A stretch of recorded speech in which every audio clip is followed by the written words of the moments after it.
Hello दोस्तों आज हम आपको इस वीडियो में रायगढ़ के किले के बारे में पूरी जानकारी देने वाले हैं कि इसका इतिहास क्या है, इसकी स्थापना किसने की थी, उसकी संरचना कैसी है, किस समय शुरू होता है और किस समय बंद होता है, कितना शुल्क देना पड़ता है और इस तरह की सभी जानकारी आपको इस वीडियो में दे दी जाएंगी। तो कृपया इस वीडियो को आखिर तक जरूर देखिएगा। तो आइए दोस्तों वीडियो को शुरू करते हैं। रायगढ़ का किला महाराष्ट्र में स्थित है, जो पहाड़ों के ऊपर बना हुआ है। यह देखने में बहुत ही सुंदर और अद्भुत है। यहाँ से देखे जाने वाले नज़ारे भी बहुत ही सुहावने लगते हैं, जिससे यहाँ पर भारत के कोने कोने से लोग आते हैं। यदि इस किले की समुद्र से ऊंचाई के बारे में बात करें तो इसकी ऊंचाई 2700 फीट है। यदि आप अपनी छुट्टियों को किसी अच्छे स्थान पर व्यतीत करना चाहते हैं, तब ऐसे में आपके लिए रायगढ़ का किला एक बहुत ही अच्छा स्थान हो सकता है, क्योंकि यहाँ से आपको बहुत ही सुंदर नज़ारे देखने को मिल सकते हैं। रायगढ़ किले का इतिहास, अगर हम रायगढ़ किले के इतिहास की बात करें तो यह बहुत पुराना किला है, क्योंकि इसकी स्थापना सन 1030 के दौरान की गई थी और इसका निर्माण करवाने वाले व्यक्ति का नाम चंद्रराव मौर्य था। और जब यह बनाए गए थे तब इसका नाम रैरी किला था। लेकिन सन 1656 में छत्रपति शिवाजी महाराज ने जवली के राजा चंद्रराव मौर्य के किले को अपने कब्जे में कर लिया था और उनके किले रैरी का पुनर्निर्माण और विस्तार कर इसका नाम बदलकर रायगढ़ रखा, जिसके बाद यह मराठा साम्राज्य की राजधानी बन गया था। इस किले के आधार पर ही पाचाड़ और रायगढ़ वाडी के गांव आज भी अपना अस्तित्व बनाए हुए हैं। यह दोनों गांव मराठा शासन के दौरान बहुत ही महत्वपूर्ण माने जाते थे।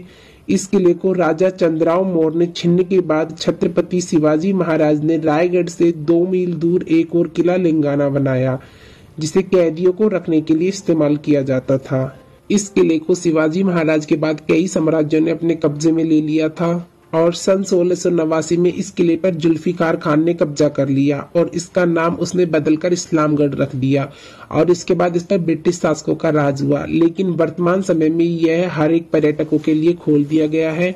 रायगढ़ किले की संरचना, अगर हम इस किले की संरचना की बात करें तो यह वर्तमान समय में पूरे तरीके से खंडर में तब्दील होता चला जा रहा है, लेकिन अभी भी कई सारे ऐसे स्थान हैं जो देखने में बहुत अद्भुत है, जैसे शिवाजी महाराज की समाधि, राज्य अभिषेक स्थल और शिव मंदिर।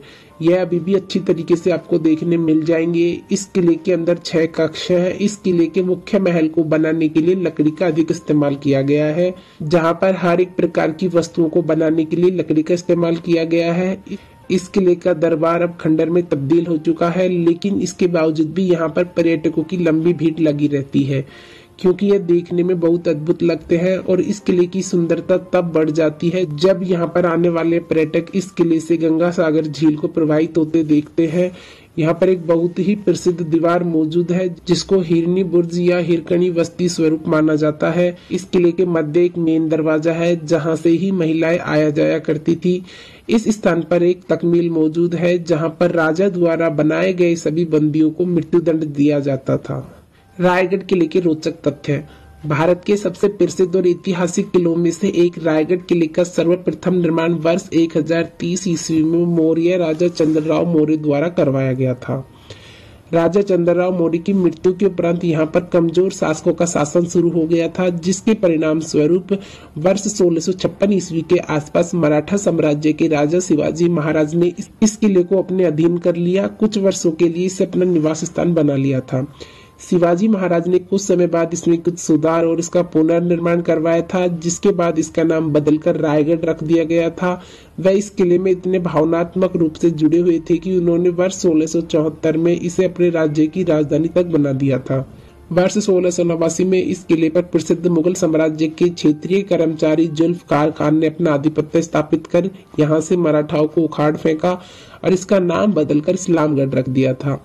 जुल्फकार खान के बाद इस किले पर सिद्दी फतेह खान ने कब्जा कर लिया और सन 1733 ईस्वी में इसकी सारी की सारी गतिविधियों को अपने नियंत्रण में रखा था। वर्ष 1765 ईस्वी में महाराष्ट्र के दक्षिण में स्थित सिंधुदुर्ग जिले में मालवन के साथ साथ रायगढ़ का किला को भी ब्रिटिशों द्वारा चलाए गए एक सशस्त्र अभियान का सामना करना पड़ा था, जिस कारण इस किले को काफी क्षति उठानी पड़ी और इसके कई प्रमुख इमारतें नष्ट हो गई थी। वर्ष 1818 में इस किले पर ब्रिटिशों का आधिपत्य हो गया, लेकिन उनके द्वारा पहले किए गए हमले में इस किले को काफी नुकसान हुआ था, जिस कारण इसका ज्यादातर भाग नष्ट हो गया था। इस किले को मुख्यतः 6 मंडलों में विभाजित किया गया था, जिसके प्रत्येक मंडल में एक निजी आराम कक्ष भी बनाया गया था। यह किला मुगल, मराठा और यूरोपीय वास्तुकला के मिश्रण का उचित उदाहरण है, क्योंकि इसमें जिस तरह से महलों को बनाने के लिए लकड़ी का इस्तेमाल किया गया है वह उन्हीं की वास्तुकलाओं में सम्मिलित है, जो इसका मुख्य आकर्षण केंद्र भी है।